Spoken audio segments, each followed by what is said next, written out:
আজকে তো আমি অনেকগুলো অপরাজিতা ফুলের চারা পেয়েছি, তাও আবার তরমুজ গাছের মধ্যে।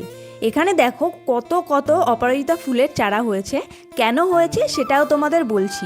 আমি যখন ছাদে এই বড় একটা গ্রো ব্যাগের মধ্যে তরমুজের চারা লাগাচ্ছিলাম, তখন এতে যে মাটিটা আমি রেডি করেছিলাম, সেই মাটিতে আমি কিছু পুরনো মাটিও ইউজ করেছিলাম।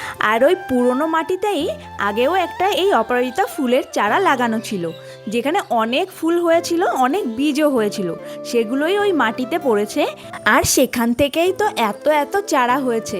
তোমরা তো দেখতেই পেলে আমি কতগুলো চারা এখান থেকে বের করেছি। প্রায় 30 থেকে 40টারও বেশি চারা এখানে হয়েছে।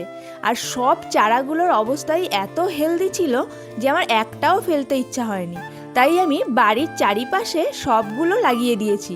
তোমাদের কার কার আমার মতো একদমই ফুলের চারা, সবজির চারা বেশি হয়ে গেলে নষ্ট করতে ভালো লাগে না, কমেন্ট করে জানাও।